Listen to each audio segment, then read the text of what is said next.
and welcome back to the Citizen channel. We're all staying safe and well. And we're going to have a talk about RB Leipzig 1, Manchester City 1 on the 22nd of February 2023, 8 p.m. kickoff. Yes, on reflection, I predicted a 2-2. Andy Morrison predicted a 0-0, so we shouldn't be too disappointed, but we probably are after that, in fairness. We should have certainly took a lead back to the Etihad, but we'll talk about that in this match report, stats and facts and opinions talking point show. So please join me. If you are new to the channel, please push that subscribe button, push the bell notifications. It'd be great to have you on board. Everything City, past, present and forever, of course. And if you are pushing buttons, guys, I'm trying to get between 15 and 20 likes for these City vlogs, so you can give us a little thumbs up. That'll be appreciated. It's not a big target. If you can help me towards it, that'll be fantastic. Right, let's have a look. The team. Yes, the team last night. I got 10. I was happy with that. I wasn't aware of KDB being unfit when I picked my team and put it out there on the preview show. And in fairness, I think I did say on Ray's show that if KDB isn't fit, then that would probably mean he can play his front three as normal with Grealish coming in. So, yeah, I will give myself a sort of tentative 11 out of 11 last night. So me and Pep are more or less on the same wavelength. So blame me as well for last night, not just Pep. Right, the team then: Edison, Walker, Akanji, Diaz, Aki, Rodrigo, Gundo, Bernardo, Mahrez, Grealish and Haaland. A very, very strong team. Interesting to see what we play at Bournemouth, won't it? Ortega subs: Carson, Phillips, Alvarez, Gomez, Perone, Foden, Charles, Palmer, Lewis and Robertson. Yeah, lack of experience really, isn't there? Even Phillips is not experienced. Alvarez hasn't been playing much, and perhaps Foden. But apart from that, our options of substitutions, we'll talk about that later, are very limited. Referee was Sadar Gazubik from the Netherlands, and his VAR, who probably fell asleep, I think, last night, Paul van Boykel, because he certainly fell asleep not because there was nothing to do, but because he wasn't asked to do anything, or didn't want to do anything by the looks of it. Match report, here we go. 14 minutes, Diaz heads straight at the keeper from the Mahrez corner. Probably could have done a little bit better, just to one side of the keeper, might have had a goal. 18 minutes, too casual by Leipzig, and Mahrez slide blocks it to Rodri, who does his usual Rodri rocket at the moment, hits well over from 24 yards. 27 minutes, yeah, deservedly 1-0. Another poor pass out by Schlager, was it? And Grealish snips in. He's done this before, Grealish, has he? Lays it through to Gundo. He may have got a touch, I'm not too sure. I think the wonderful Guardiola was fooled by it anyway, which is fair. It was perhaps not much he can do. He just went through a pile of legs, and it found Mahrez, who calmly slotted it in past a flat-footed keeper. He didn't put it too wide of the keeper, but the keeper had been caught off balance. So 1-0, deservedly so at that stage. 30 minutes, Rodri at the back post heads a corner back across the 6-yard box, but no one there in the key spot. And this is where we thought Haaland would be when we got him, wasn't it, for these sort of things. But he was at the back post, but nowhere near getting to it.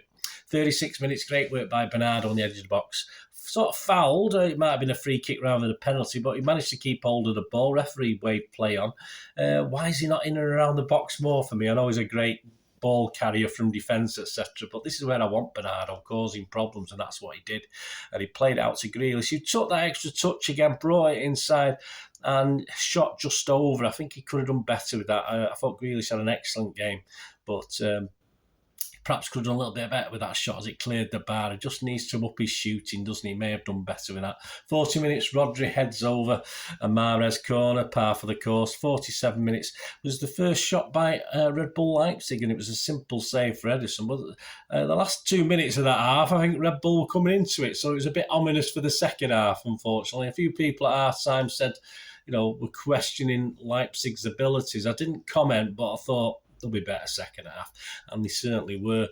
We had a good chance to go 2-0 up very early doors, a great chance for City, but Aki wins the ball, and Mahrez shot on target. I think it was blocked by the defender. It might have even hit Aki as well, but it appeared goal bound, but that didn't happen. And then Red Bull Leipzig up the pace, and it looked as though it was only a matter of time before they would eventually score. On 53 minutes, looking better, Henrik sends a header over the bar after giving the ball away under pressure on the halfway line. I think it was Grealish who'd been fed I think he'd been fed a ball by Diaz up the line with 2 men on him, and he didn't win it. And obviously Leipzig worked it nicely across the pitch for them the chance to be floated in and the header to go over.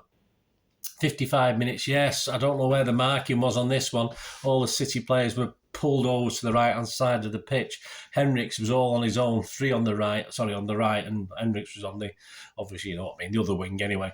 And, of course, he hit a shot wide of the far post with just Ederson to beat. This was poor from City, all pulled across, leaving Henriks all alone. Shocking marking from City 10 minutes into the second half. 56 minutes, Ederson beats away a dangerous-looking cross. 63 minutes, Ederson blocks a chipped effort from Silva. Perhaps Silva should have pulled it back rather than tried to chip Ederson just on the edge of the 6-yard box. But, of course, Ederson manages to block it, does well. 68 minutes, a Grealish through ball. Yeah, Haaland appears to get free and then shoots well wide with the keeper to beat. Wasn't great from Haaland. He didn't get any chances last night, and when he did get a chance, he sort of fluffed it. That's the disappointing thing for me of Haaland. I mean, we can criticise lack of service, but if he is going to get a decent ball, he is going to beat the defender. He's got to put that effort, certainly make a better fist of it than he did with that one. 69 minutes, Ederson saves a good long-range effort, and unfortunately from the corner, it's taken short, which totally flummoxes the City defence for some reason. Certainly flummoxed Ederson, because as the ball's floated over, Ederson seems to want to come for it, even though there's no chance he was going to get to it. He should have been back on his line. And Henriks, who seem to have a hand on Diaz, sort of just wanted it more. He just got up, he rose like the proverbial salmon and headed it home, and it was a cracking goal. And yeah, I don't think there was enough in it, certainly for a foul on Diaz. I think there was a hand on Diaz, but I don't think it was. I think Diaz just didn't get up. It's simple as that. There's nothing in there for VAR to overturn it, which I'm sure they had a look at it, but who knows? 73 minutes, yeah, and that was it really. From I mean, Leipzig seemed happy. They didn't, they took the foot off the gas and allowed City to more or less sort of had the ball for the last 20 minutes. Not that we did too much with it. 73 minutes, more good play from Grealish. And Gundo did what Gundo does when he has a chance to shoot, tries to place it. Unfortunately, not just wide enough for the keeper, and the keeper made a good save. But again, Gundo, sometimes I want him to put his foot through it rather than just place it, and he didn't. 93 minutes, that's where the next talking point, really. The defender appeared, as you watch the replays, to swap the ball away in the box. We've gone into the 3rd minute of extra time. There's only 2 of injury time. There's only 2 minutes allowed, but obviously there'd been a little bit of a delay, so the referee was quite right to play on.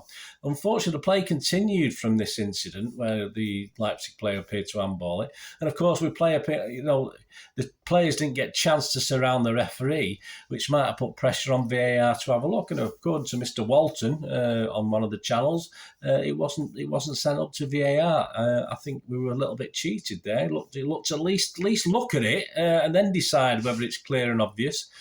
Shocking again, but no surprise from VAR. But as I say, it would have been a penalty, but it ended 1-1, and perhaps, yes, a 2-1 would have glossed over, the fact we did lose a little bit of control in that second half. Questions raised on that game. Substitutes, about the no substitutes. Pep didn't deem it necessary, certainly early in the second half. And when it became obvious that RBL were putting us under pressure, and if anything, they would equalise rather than us go 2-0 ahead. But Pep did nothing. What could he have done? Well, I'm not too sure. Defensively, he's not going to put a defender on, is he? And as I said, there's not a lot on the bench there, unless you put Phillips on. You're going to play Phillips and Rodri. But, it was interesting. But I thought perhaps his best means of defence was perhaps to swap something, perhaps swap Alvarez for Haaland at some stage before the goal went in, just to give us another option. Foden for Gundogan. Gundogan had a poor first half, a very poor first half. He was a bit better in the second half, but, certainly Foden was an option for Gundogan at some time as a substitute. So I think that could have been done. I think it could have been to improve the team. Certainly at 1-1, I agree with Pep. We did take control again, and that's when he thought of bringing Foden on. But we did look a lot better. But it certainly wouldn't have done any harm for Alvarez and Foden to get a few minutes in that game.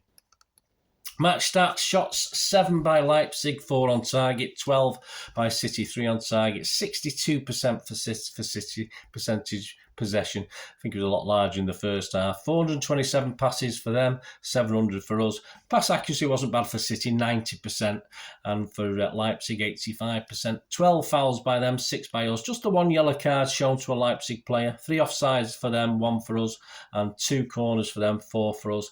XG Philosophy, my thanks to @XG Philosophy. Give them a follow, guys.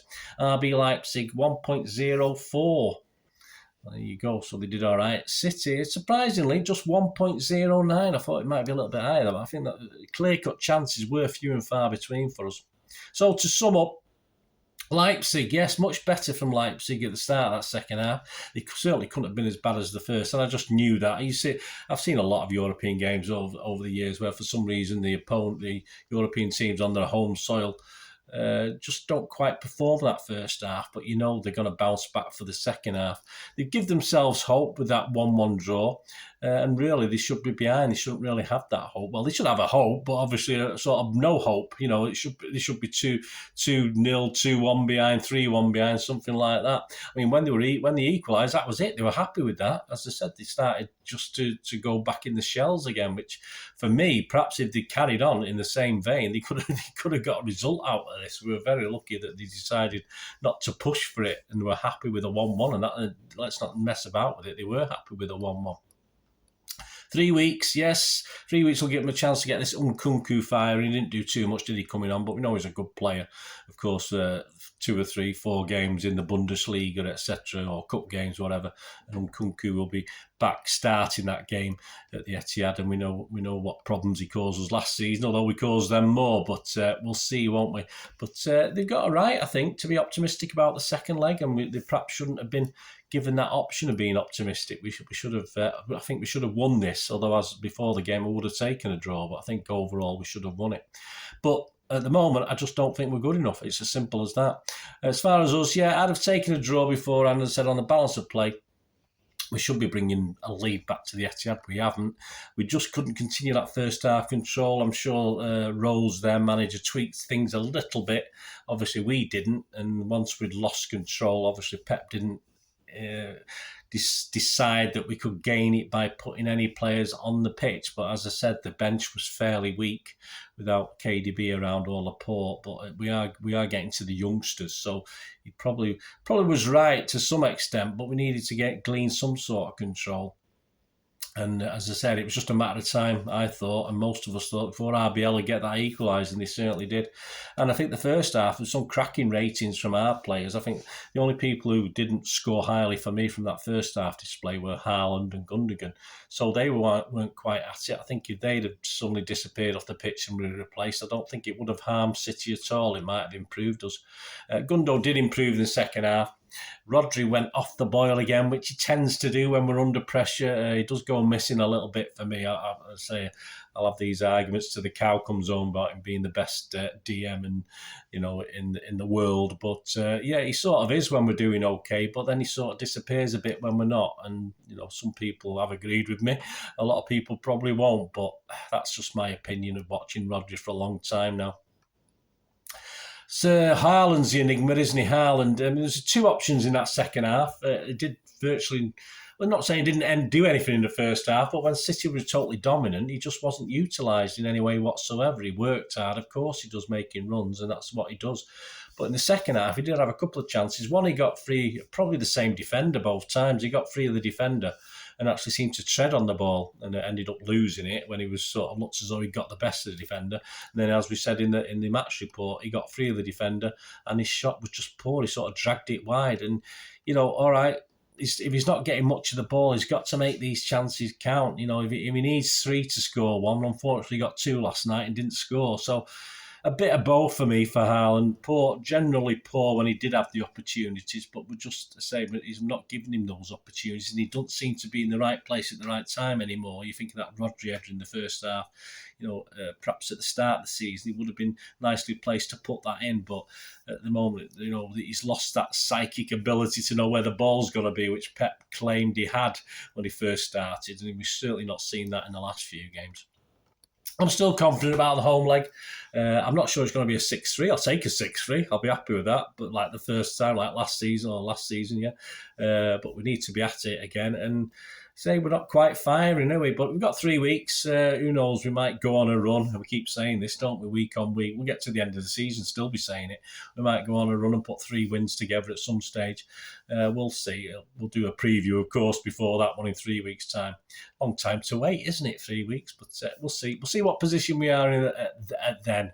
But overall, yes, we've got to be not unhappy, but we perhaps could have been happy. A lot happier than we were. Let me know your thoughts, guys. Let me know your thoughts on the game. It'd be great to hear from you. Please check out my player rating show. Joe Bray's in charge.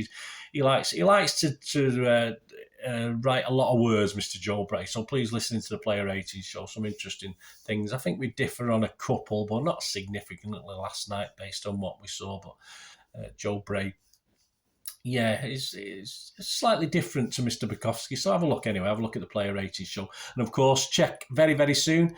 We will have the preview for the Bournemouth game. And yes, we'll have a look back at the last time we played Bournemouth at their place, of course, as usual. And we'll pick an 11, which will be interesting after tonight, of course. A lot of those players worked their socks off tonight. So will they be fit enough for Bournemouth? Let's hope so, because we definitely need a win at Bournemouth, that's for sure.